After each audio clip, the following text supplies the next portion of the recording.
Good evening and welcome to WTF News, featuring Erica Gilchrist on Pointing Fingers and Erica Gilchrist on Looking Serious.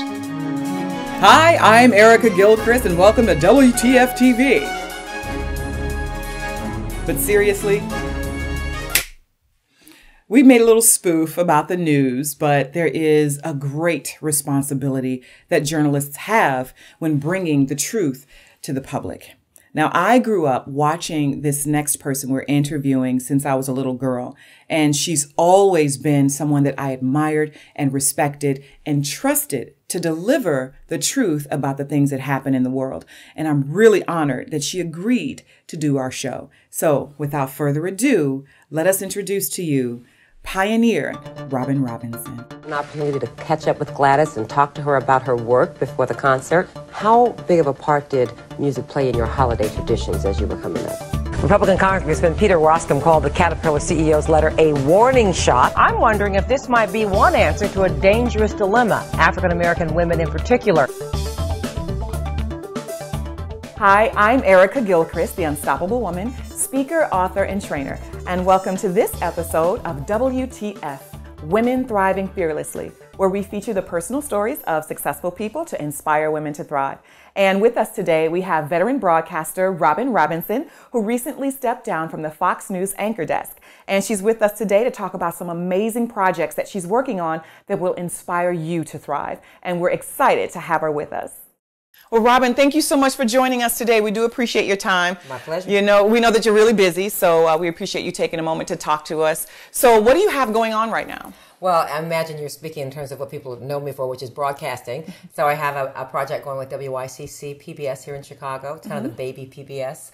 But they have an agreement with about 85% of the PBS stations around the country to air a series of shows called More with Robin Robinson. And the concept is that I felt like I spent 27 years interrupting people, saying that's all I have time for. Sorry, it's got to fit in a minute and a half and you can't talk anymore. So, and then people would start saying things when the interview was over that were so fascinating, but they never make it into a newscast, which, you know, by its nature is pretty rapid and everything's got to, you know, fit into the box. And so I said, I want to have a full conversation with some of the people that people are interested in, they know about, they think they know, but there are things about them that they don't know, or people they've never heard of, but they're doing things that may inspire them in their lives. So it's the station they said we want big names. I'm like, do they have to be big names? Well, we'll start with there. So we did Common and I did Malik Yoba, and so we want to mix it up with some of the local heroes that people may not be aware of. How did that come about?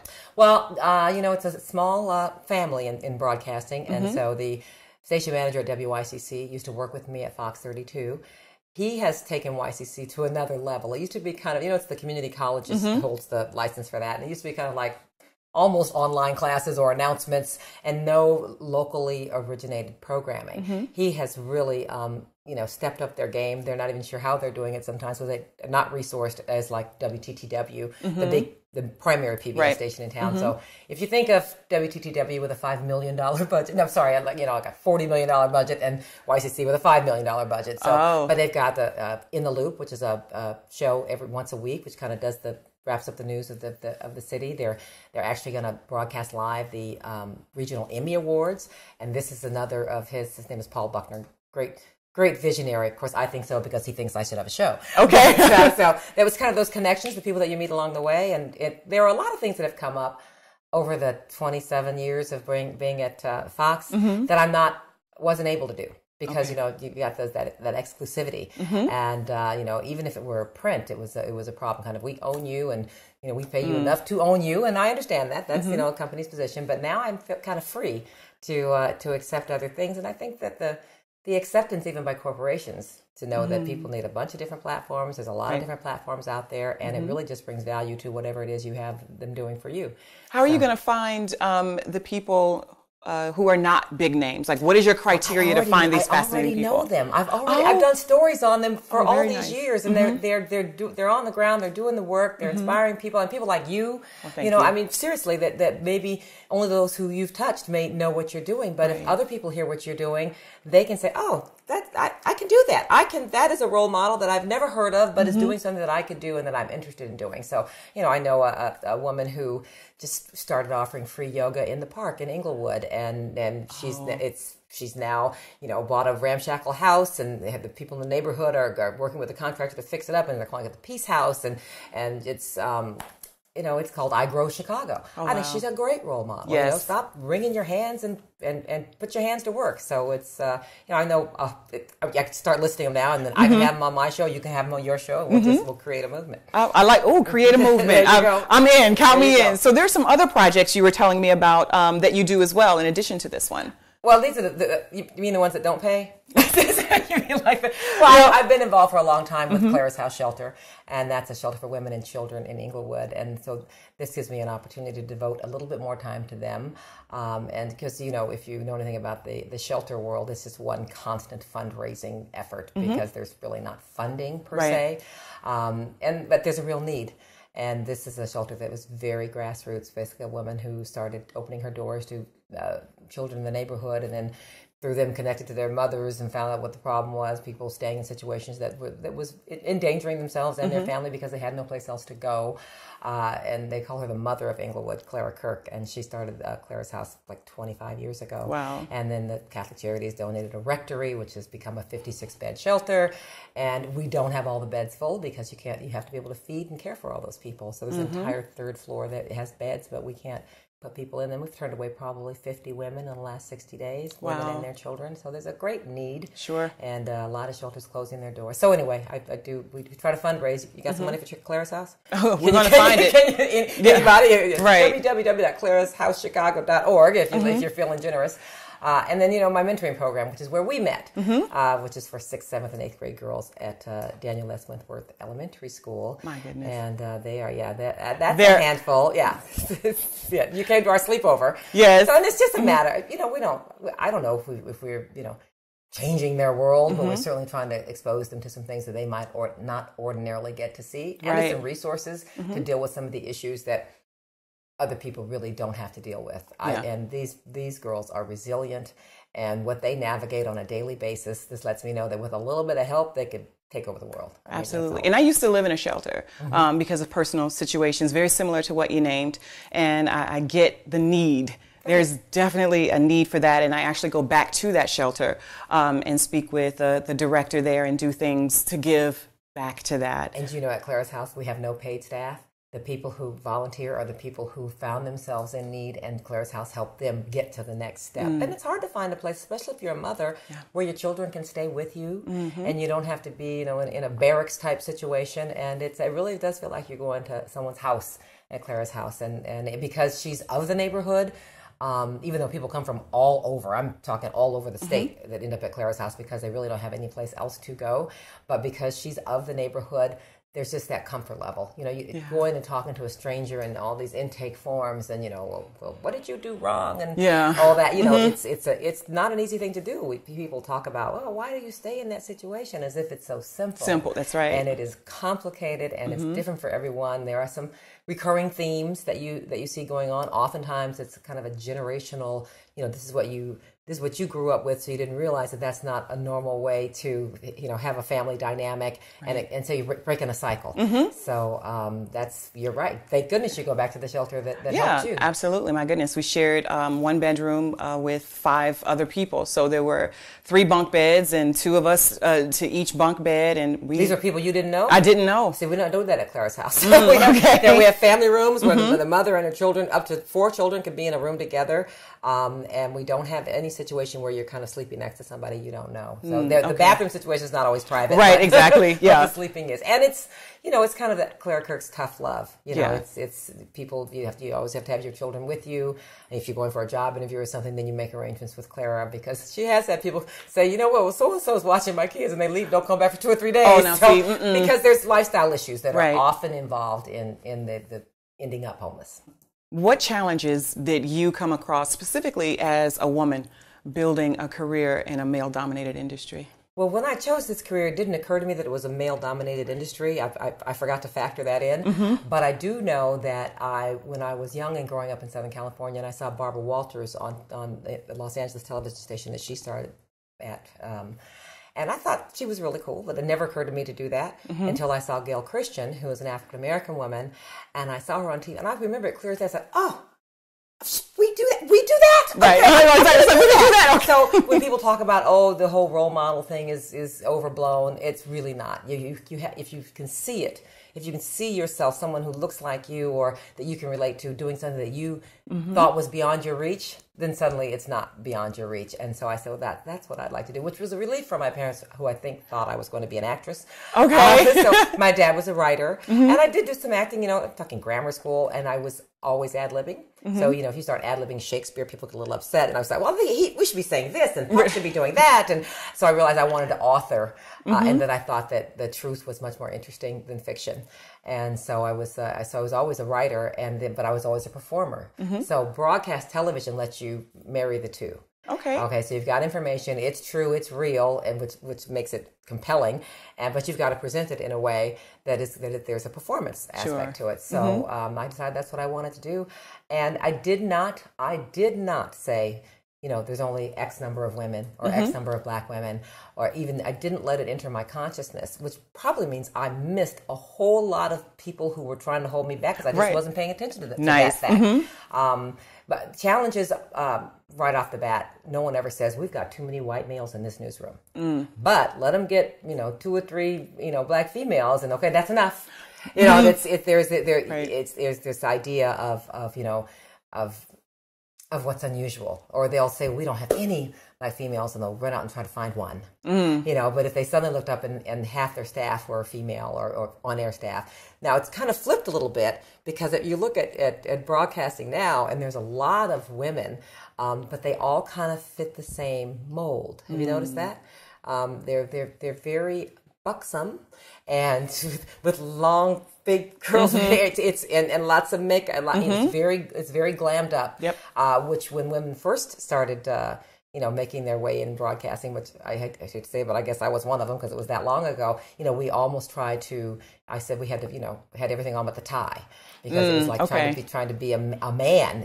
I'm just as credible as a man is, and now we said, well, now we're competing with all this other stuff, and so we better try to shake it up a bit. I have a friend who calls it porn news. You just look at some of those female meteorologists and some of those major markets. Seriously, even the jewelry and the low cuts and everything. I see it. I don't think anybody's listening. They're just watching. But there's room for everybody at this point, because there's 500 stations. So if there's a woman who says, I want to go into broadcasting, I want to do that, what advice would you have for her? Well, first of all, broadcasting is not what it once was. We used to set the agenda and tell you what was important. And so it was very much a one-way conversation. The only way you could get it on it, maybe you write a letter to the station. But now there's this instantaneous response from audiences about what you've just broadcast, or they initiate what you're going to broadcast. We're looking on Twitter and looking on Instagram. Well, this is what's trending, which is okay. But I think if you lose sight of what your real mission is as a broadcast, especially if you're doing news, all right. So you have a responsibility to find the truth that's not just what people are gabbing about. Right. It's not just whatever is the most titillating. I think that much of what is in broadcast news is a distraction from the things that we really need to be paying attention to, because some of those things just don't rise to the standard of the sensation that will get people to stop at the dial, or the button. Is no dials anymore. But I would say that look broadly, because it's not just broadcasting. And in fact, broadcasting may not be the platform that's going to get you the broadest audience. So if you want to go into broadcasting, then I said that must mean you love to write. Okay. So somebody say, well, no, that's not what it means, but it is what it means. If you're going into news, no matter what the platform is, you have to. It's not the concept of citizen journalist, I think, might be a little overblown. It really is a profession. There really are certain things that you do. There are certain ways that you source stories, and certain things that you have to do to make sure, because at the end of the day, to me, what's most important is that it is true.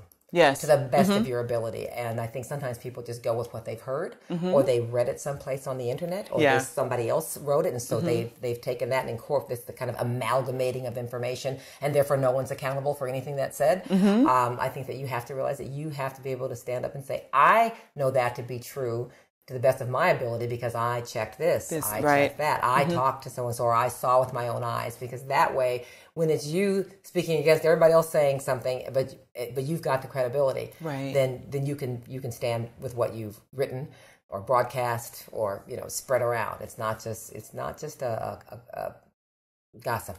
Right, which is what a lot of it is. Some people will read a post on Facebook and automatically they're just like, "Oh my God, that's true." That's true. How? I don't like to hear news people say, "Well, I heard." So it's like, right. Even if that's I heard and then I asked or something. It's got to be qualified. So think about other platforms. Think about online. There really is, I think, room for a lot of voices.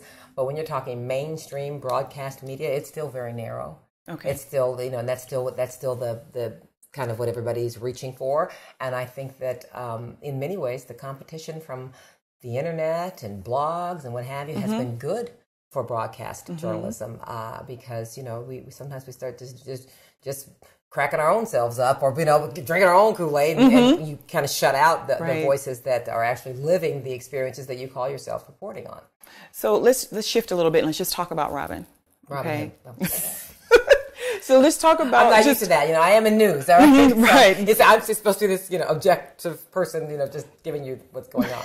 Okay. So how are you able to deal personally with being a recognized face around Chicago? I'm sure people approach you regularly around Chicago. Well, and I always say I'm not that famous because it's just Chicago. I can leave town anytime I want to and no one will know who I am for the most part. Even though I got to tell you, Chicagoans travel a lot. Yeah, we do. I've run into Chicagoans every place that I've traveled all over the world. That's not a problem. People are so friendly and they're so supportive. People just don't say ugly things in person. They save that for the internet. Yeah. So, it's fine and they're not rude and they're not, and as I said, I don't consider myself to be famous or a celebrity. People know you after seeing you on television for 27 years, but what they're seeing you do is not sing or dance or act. Right. It's actually just giving them information. So I think they kind of relate to me a little bit differently. I can't imagine how people who actually have people that, that start screaming and fainting when they see them. I don't know how we expect those people to remain normal. Okay. And as we've seen, they usually don't. They don't, right. So it's, it's fine. I'm happy to sometimes though I get a little confused because I'm not sure, do I really know them or are they right, or they just recognize you. So I treat everybody like, I know you. Right. So or do I? Just in case I do. Well, don't you remember me? I saw you in Jewel in 1996 and we were in the vegetable and I'm like, yes, we were. Well, okay, so... Right, you were the one that had the cheese and the salad. Yeah, I remember you. You can't dislike that. You can't. People are. The fact that something out. What really I love is I'll run into grown people who say you came and spoke to my 6th grade class and 15 years ago, and I'm like, really? It wasn't me because I'm not that old. So, but that the fact that they remember it, because when you're talking to a 6th grade class, it seems like half of them wish they were someplace else, and the other half wish I'd just shut up talking. And so when you hear that it actually had a memorable impact on somebody years later, they tell, you told me to, if I want to do this, to be sure that I like to write. And I'm like, God, you really listen. Wow. So, that's a wonderful feeling. It is a good feeling. You got to live long enough to get that feeling. Seriously. But, when it comes back to you, there's nothing like it. There's nothing, that you've made an impact. And when you're in front of a lot of people giving a lot of information, sometimes you don't know whether or not you're making an impact until you receive the feedback from others. And I've always liked talking to people because they are giving you at least eye contact or something. So you have to learn to talk to a camera because it's like the person at the cocktail party who's looking over your head if there's anybody more interesting to talk to. It's giving you nothing. And it used to, at least you had a camera operator who was giving you something, thumbs up, or they'd laugh and you'd make a joke, or they'd tell you that piece of hair is out of place. But now all the cameras are robotic in newsrooms. And so you get nothing unless somebody says in your ear, shut up, or you're crazy, or whatever the case may be. So I always would just sit there and pretend that I was talking to you sitting on our couch at home. That works. It really does work. It does work. Even being on stage in a theater, a dark theater, I still see a face, and I'm like, I'm talking to you right now, and everyone thinks I'm talking to them. And that's what you are. Yeah. So are there any women that you can think of, past or present, who is a really great example of a woman thriving fearlessly? We often think of the well-known women, and I think that's good to have those kind of iconic figures that you can look up to. Obviously Oprah Winfrey, but I find that women in my everyday life or women I know who may not be as well known. Juliana Richardson, who started the History Makers here in Chicago, 20 years ago. And everybody said, well, how are you going to get, history makers, African Americans who are, who have made history to talk to you? And, it's just for a video archive. And now today, anyone who is, the idea is you haven't made it if you haven't been asked to be in the History Makers archive. And she just said, well, I'm just going to ask them. I'm just going to ask. And she just went forward, and she had no funding, and she went down to Springfield, and Emil Jones was was Blagojevich's, floor leader, and he got her a little grant, and then Google came on board recently, and they're digitizing the archive, and now you have the Library of Congress is including the History Makers archive. So it'll be forever preserved, and she won't have to worry about, things do deteriorate, even if they're digital. They didn't. Right. They told us it was going to last forever, but they lied. And it's the History Makers Archive is used in 35 countries. It's used in schools all over the nation, and it really is just it's just a treasure.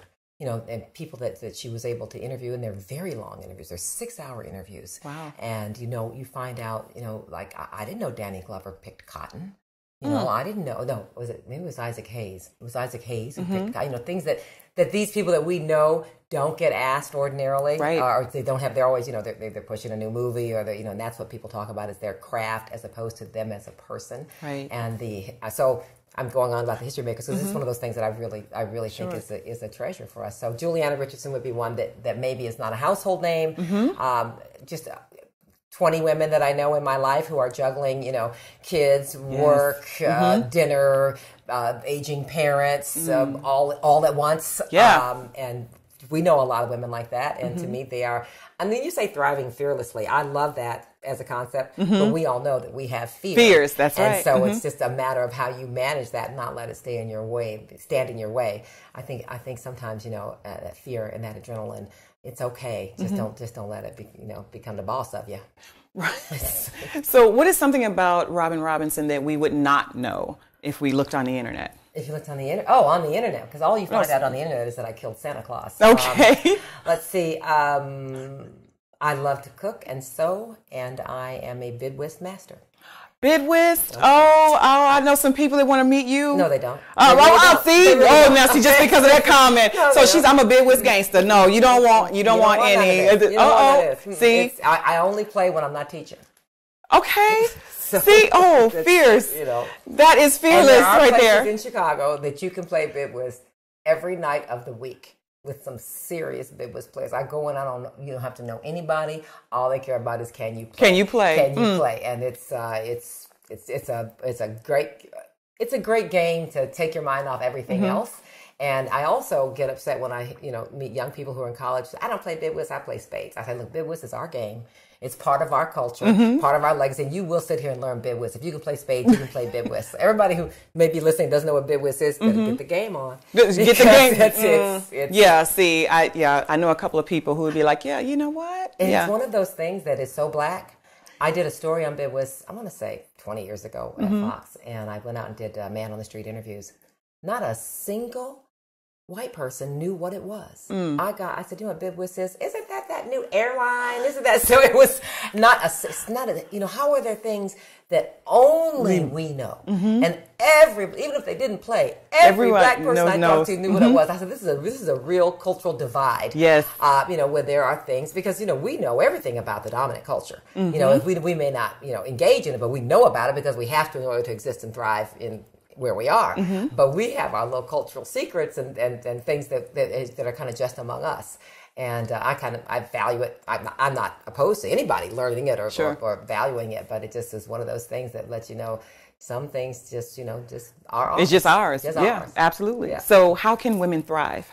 I think women have to stop putting everybody else first. We do take care of everybody, and I think that's part of what we pride ourselves on is, nobody in my house is going to be hungry or go out with their hair looking bad or get below a B or whatever the case may be. Meanwhile, we got diabetes and and hole in our shoe. Yeah. So you do have to take care of yourself and take time to do that.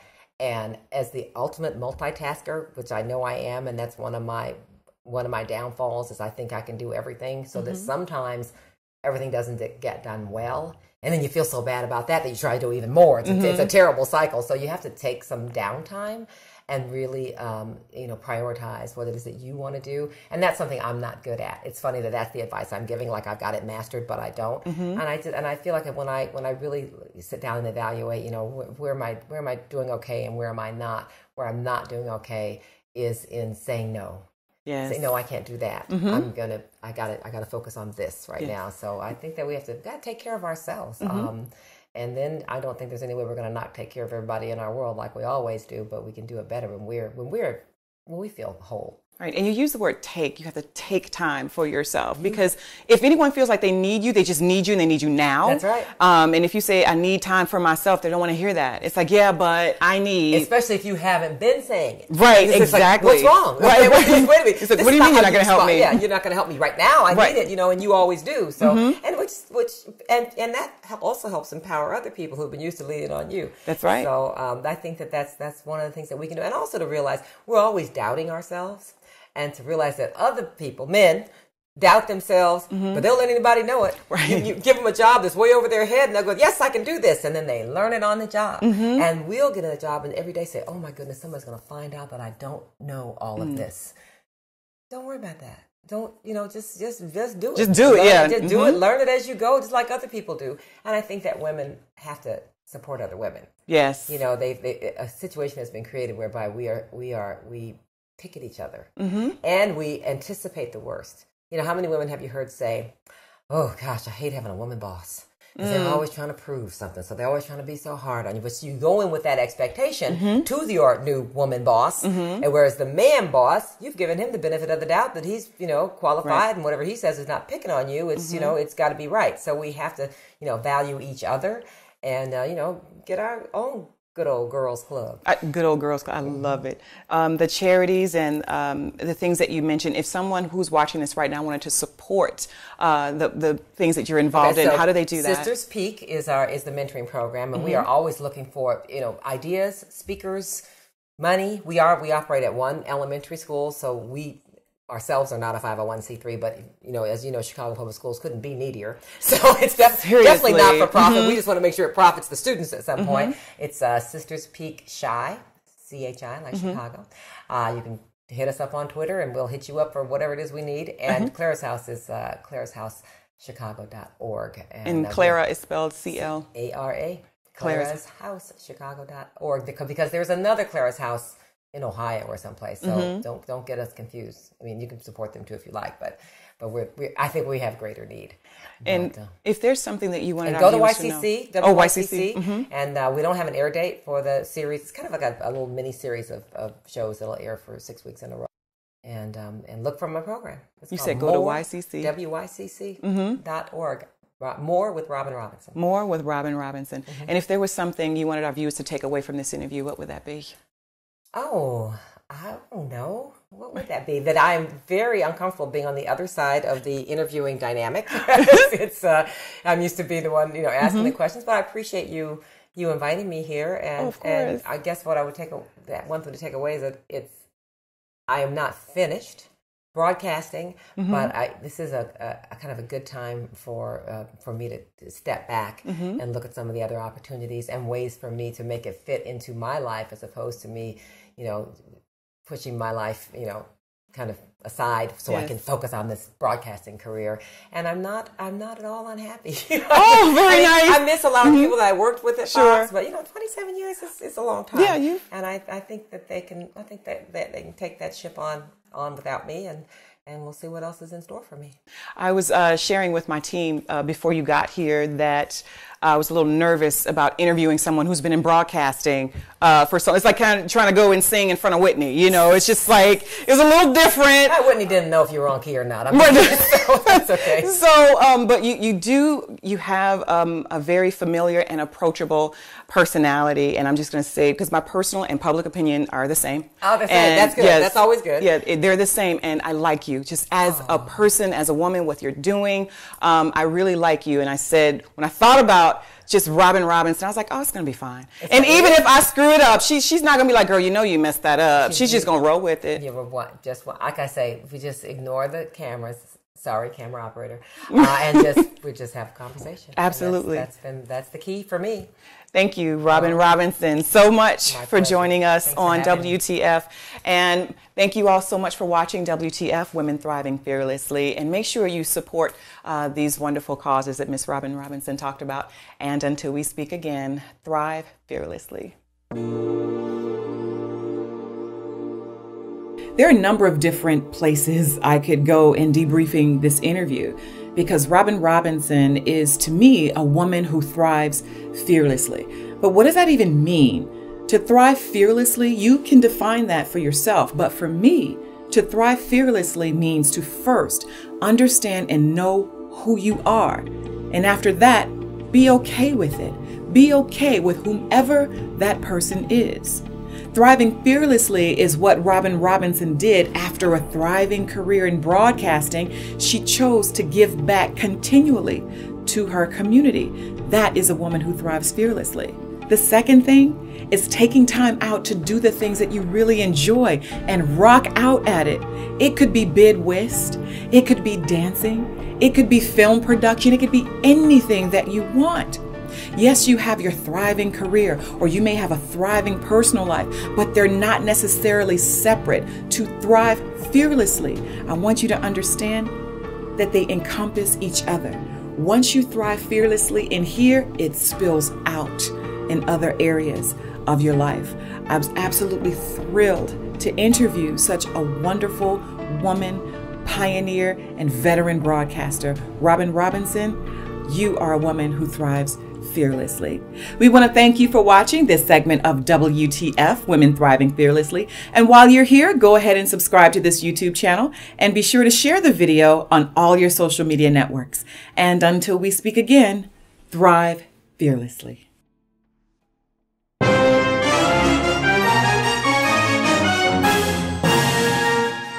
This broadcast has been sponsored by... Wait, we don't have any sponsors? Really? No, seriously, no one.